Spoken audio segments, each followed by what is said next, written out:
I didn't hear the crowd at first. Not because they weren't loud, but because my whole body was shaking. My hands were still on the handlebars, even after I had crossed the finish line. The bike was rolling slow now, like it also needed a second to understand what just happened. I looked up at the giant screen above the track. First place. Prize.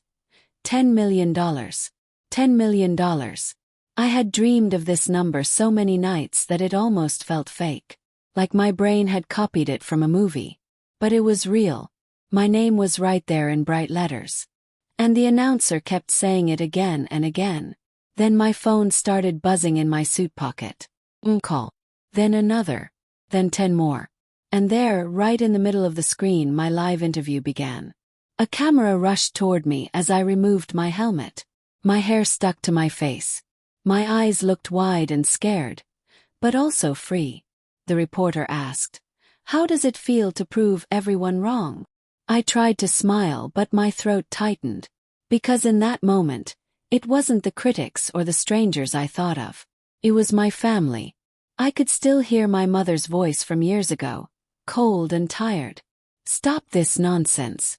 You're not built for that." I could still see my father standing in the doorway, shaking his head. "You'll embarrass yourself. And you'll embarrass us." I could still remember my brother laughing like it was the funniest joke in the world. A girl on a motorcycle. Please. They didn't just doubt me.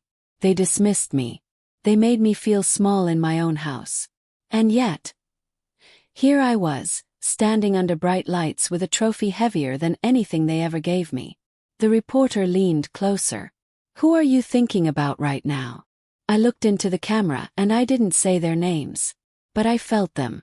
I felt every dinner where my dreams got mocked. Every holiday where I got treated like a phase. Every moment they acted like my passion was something dirty I should hide. And I whispered, "I'm thinking about the people who didn't believe in me." The crowd cheered, but my heart didn't feel like cheering. Because the truth was, they didn't just not believe in me. They did something worse. Something I didn't find out until it almost ended everything. And when I learned the truth, I promised myself one thing. If they wanted to see me fail so badly, I would make them watch me win. But to understand why this victory felt like revenge, you need to go back. Back to the first time I ever touched a motorcycle. Back to the moment my life split into two paths. The safe one they chose. And the dangerous one I chose for myself. And the price I paid for choosing it. I grew up in a house where love came with rules. Not the sweet kind of rules like be kind or work hard. No. The rules in my home were heavy and silent. Rule 1, don't take risks. Rule 2, don't stand out. Rule 3, don't make people talk. My parents weren't evil people. They were just scared people. They lived their whole lives trying not to fall. And they raised me the same way, like life was a narrow bridge, and one wrong step would break everything. But I wasn't born with that fear. I was born with curiosity. I like speed. I liked the sound of engines. I liked the feeling of wind cutting through the air like it was clearing my thoughts. The first motorcycle I ever saw up close belonged to an older neighbor named Malik. He was the kind of man who always smelled like oil and coffee. His hands were rough, but he had a gentle way of talking to machines like they were living things. One afternoon I was walking home from school. I heard a deep rumble like thunder under the street. Then I saw it, black and shiny with chrome that caught the sunlight. Stop. I stared. My whole chest felt warm. Malik noticed me. "You like it?" I nodded too fast. He smiled. "Most people are scared of it." "I'm not," I said without thinking. He laughed softly. "That's what everyone says." Then he surprised me. He lifted the seat and showed me the parts. He explained what each piece did like he was telling me a secret map. I didn't understand everything, but I wanted to.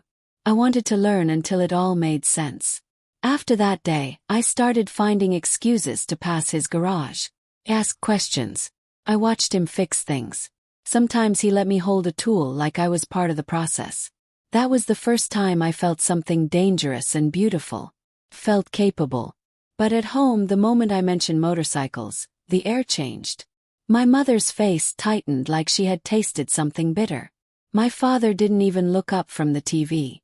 My brother snorted and said, "That's not for you." "Why not?" "Yes."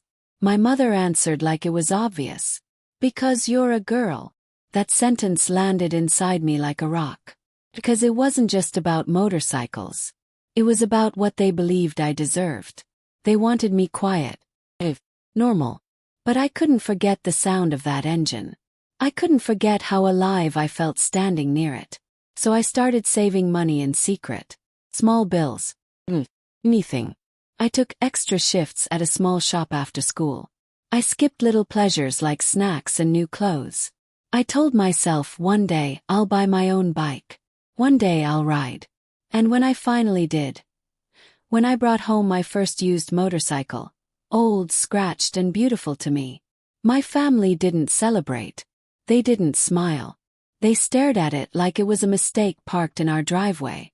My father said, "If you get hurt, don't come crying to us." My mother said, "People will talk." My brother said, "You'll quit in a month." And I said nothing. Because deep down I didn't just want a ride. I wanted to race. The first time I rode alone, my heart beat so loud I thought it would drown out the engine. I was shaking, but I wasn't scared in a weak way.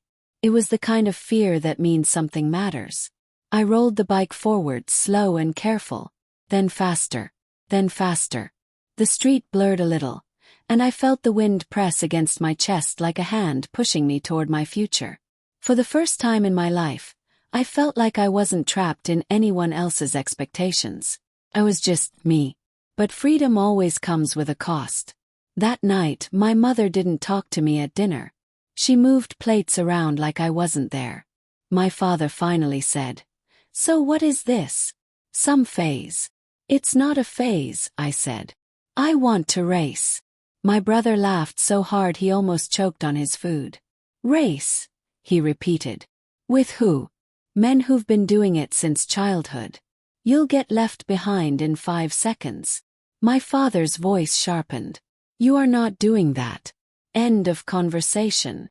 I looked at them one by one, waiting for someone to say, "I believe in you." No one did. So I did what lonely dreamers do. Kept going anyway. I trained early mornings. I trained late nights. Malik helped me in secret, adjusting the bike, teaching me control, teaching me how to read the road like it's a language. Then I found a local amateur race. I didn't tell my family I was entering. I knew they would stop me. The track wasn't fancy. Just a small circuit with worn lines and old fences. But to me it looked like a doorway. The first time I lined up with other riders, I felt their eyes. Not curious eyes. Judging eyes. Few guys smirked when they saw me. One of them leaned over and said, "You lost, sweetheart?" I smiled under my helmet. "No." When the race started, I pushed too hard too fast. My nerves made my choices messy. A turn came up, sharper than I expected, and my wheels slipped. I didn't fly through the air like movies show. It was uglier and more real. A sudden loss of control, a hard slide, the sound of my bike scraping the track. I hit the ground hard enough to knock the breath out of me. The world went quiet. For a moment I just lay there, staring at the sky, hearing my own heartbeat like a drum. Then a thought crawled into my mind. Maybe they were right. But then I saw my bike. It was down, scratched more than before, like it had taken the fall with me. And something in me snapped. Not into despair but into anger. Not at the fall. At the idea that one mistake meant I didn't belong. Got up. My knees were shaking. My hands hurt. My pride hurt more. But I lifted the bike with all the strength my body could find and rolled it off the track. Some people laughed. But Malik was there, and he didn't laugh. He looked at me like I had just passed a test. Later he said, "You didn't quit. That matters." That night I didn't cry because I fell. I cried because I realized something. I didn't need their permission. I just needed time. And that's when I made my first real promise to myself. I would train until my name became impossible to ignore. Even if the people who should have loved me most wanted me to disappear. When I started winning small races, the world shifted. Not the whole world, just the part of it that cared about speed. People began to recognize me. My name appeared in local articles. A small sponsor offered me gear. Another offered me a better bike. And suddenly, the same family that once looked at me like a problem started looking at me like an opportunity. It began with my brother. His name is Emin. Emin had always been louder than me. He took up space. He was the type who could fail and still be confident. The type who could insult you and then act offended when you didn't laugh. One day, after I brought home a small trophy, he leaned against the kitchen counter and said, "So, you're actually doing it." I waited for a compliment. It didn't come. Instead he said, "You know, you need someone to manage your stuff. Sponsors, money, contracts. You're not good at that. You're emotional." I felt my stomach twist. He said it like he was offering help, but it sounded like a reminder that he believed I wasn't smart enough to handle my own life. Still, I was young. I was tired.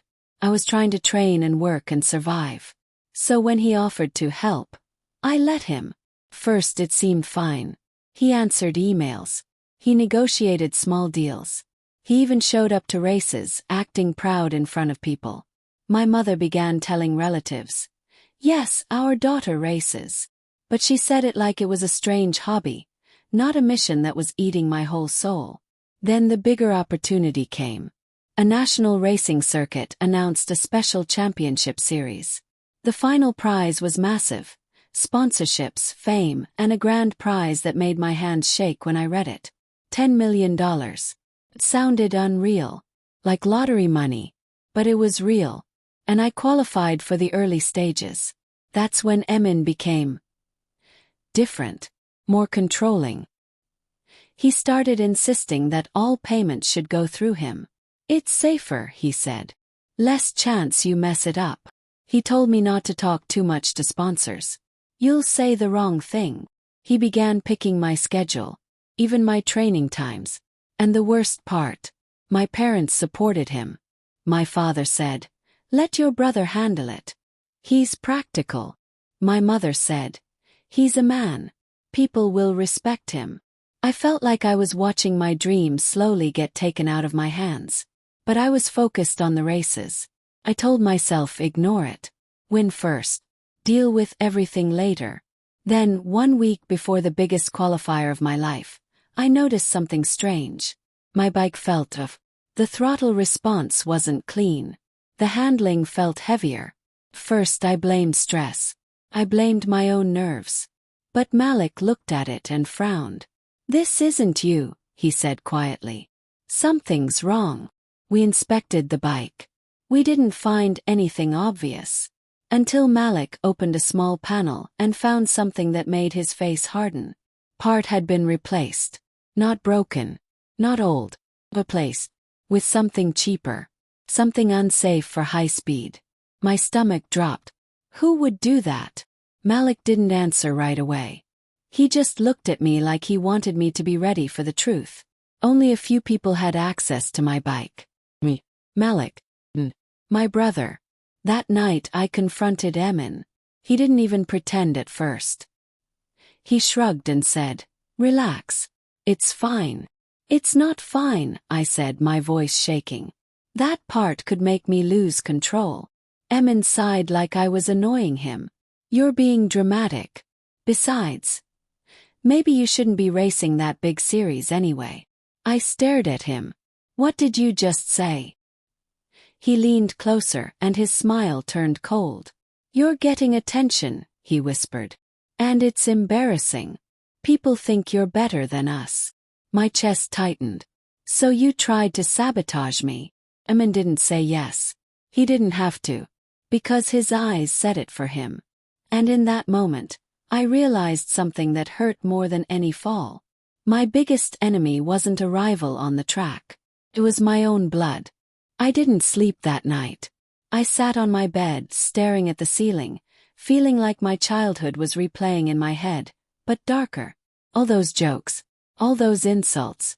All those "you can't" sentences. It wasn't just doubt. It was control.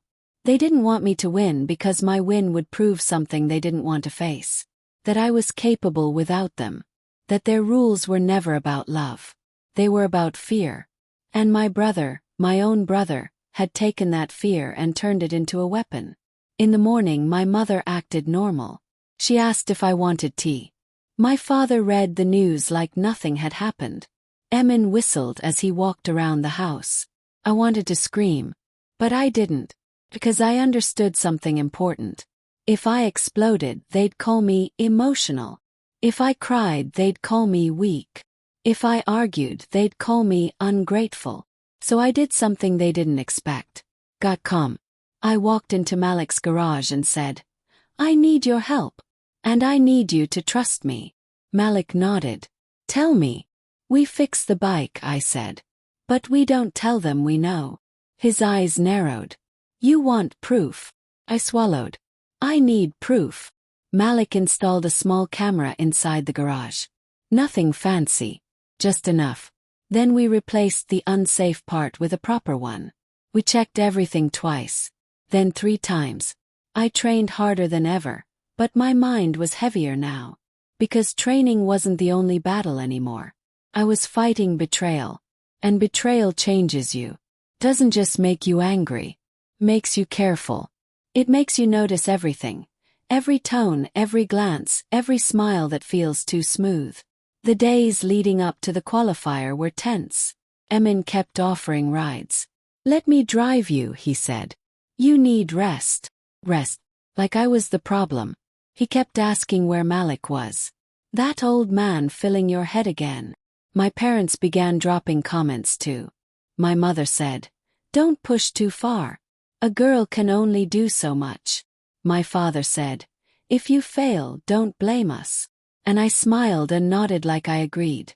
Because my revenge wasn't going to be loud. It wasn't going to be illegal. It wasn't going to be cruel. It was going to be simple. I was going to win. And I was going to do it with my eyes open. The night before the qualifier, I went into the garage late. I didn't turn on the main lights. I used my phone flashlight. Checked my bike. I touched the parts. Listened. Everything was fine. Then I heard footsteps. I froze behind a shelf, holding my breath. The garage door creaked open. A shadow slipped inside. My heart hammered. I watched through a small gap. It was Emin. He walked straight to my bike like he owned it. He pulled out tools.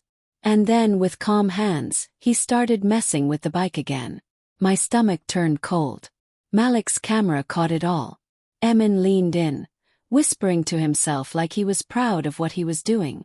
Then he paused and smiled. That smile made my skin crawl.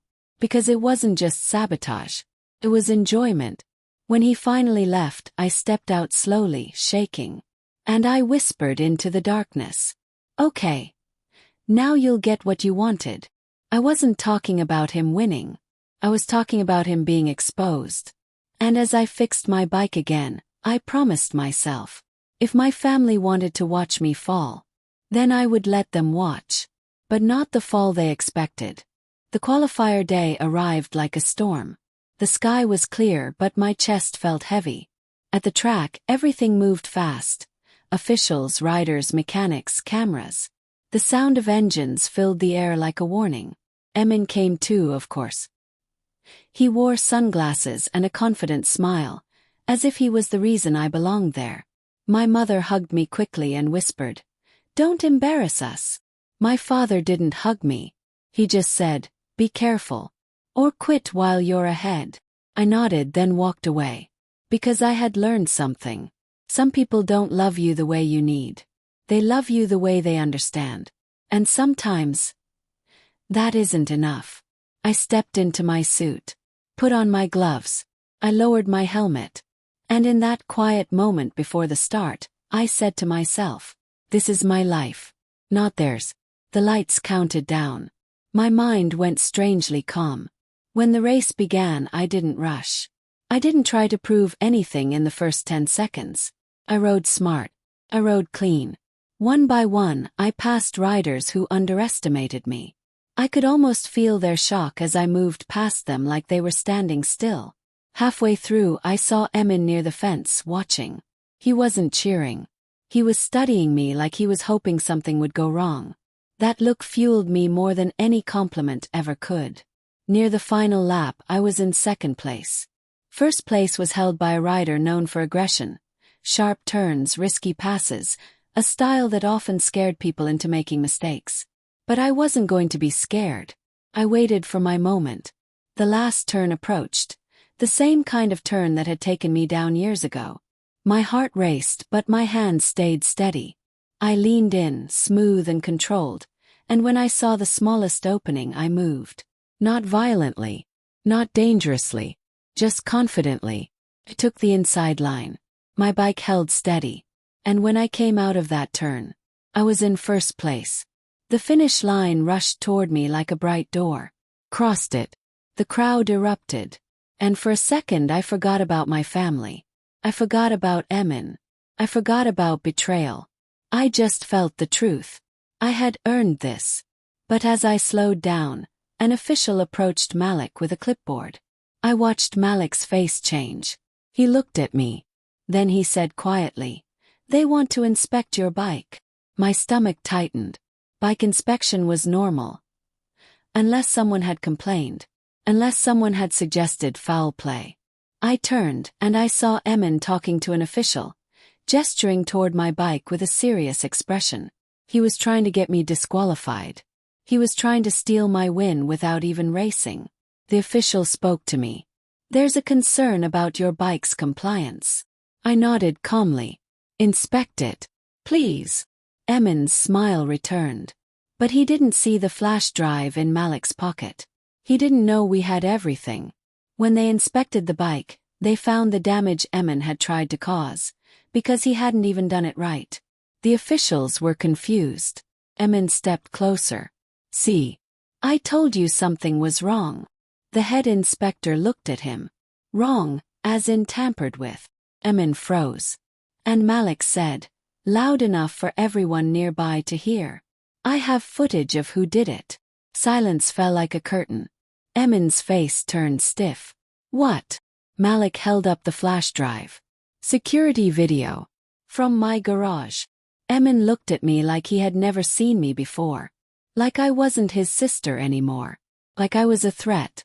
And I looked back and thought, "Well, I'm not a threat. I'm the consequence."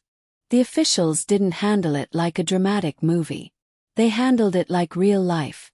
Serious, quiet, and heavy. They took the footage. They watched it. They watched Emin walk into the garage, touch my bike, replace parts, mess with settings. They watched him do it more than once. And then they looked at me like they finally understood why my eyes carried that tired fire. The head official said, "We will document this. We will report it. And we will make sure it doesn't happen again." Emin tried to talk his way out of it. He said, "I was just checking. I was worried about her safety." But the footage didn't show worry. It showed confidence. Showed control. And it showed a smile. My mother saw the commotion and rushed over. My father followed. "What is this?" my mother demanded. Emin tried to block her view of the screen. "Nothing. Just misunderstanding." But my father pushed past him. And then my parents watched it too. They watched their son sabotage their daughter. For a second my mother's face went blank. Then she turned to me and said, "Why would you record your own family?" That question hurt in a new way. Not, "Are you okay?" Not, "Did he endanger you?" Not, "How long has this been happening?" Well, she asked why I protected myself. My father didn't speak. He just stared at Emin with a look I had never seen. Disappointment mixed with fear. Emin's voice rose. "She thinks she's better than us. She's making us look bad." I looked at him and said softly, "You made yourself look bad." He stepped closer, angry. "You're ruining the family." I laughed, but it wasn't happy. "No, Emin. I'm just showing it." The officials removed him from the paddock area. My mother started crying. Not for me, but for the image of her perfect son collapsing.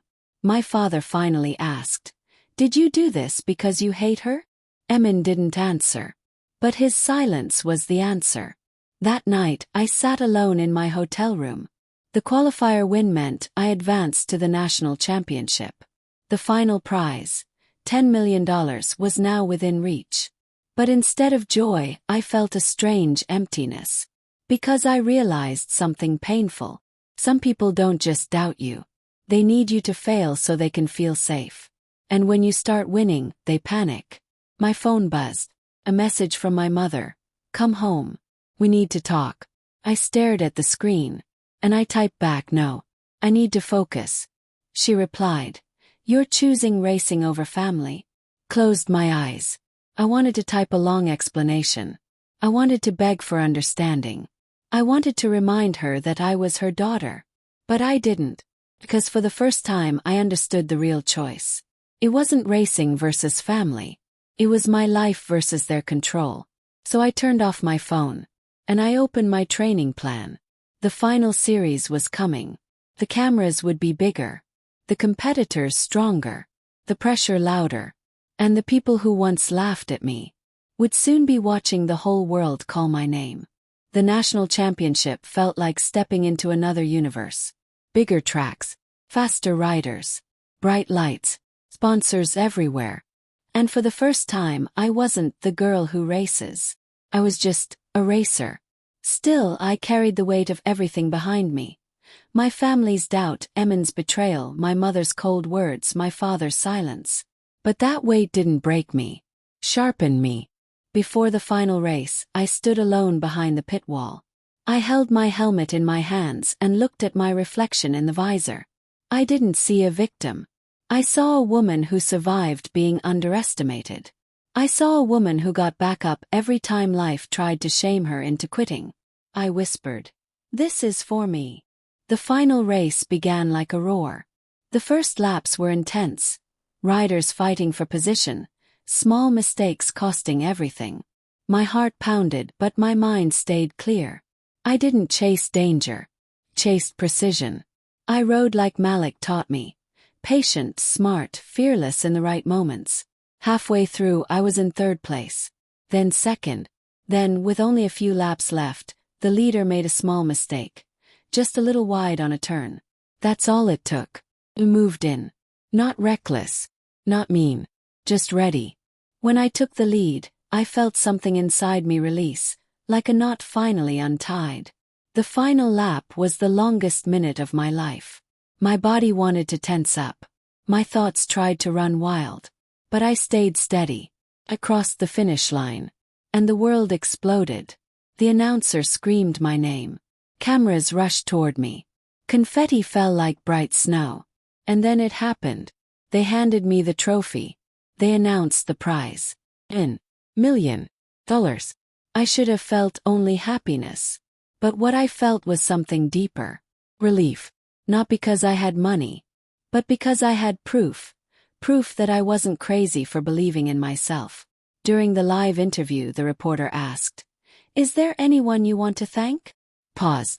And I said, "I want to thank the people who didn't believe in me." The reporter blinked. "That's unusual." He nodded. "Because they forced me to build my own faith.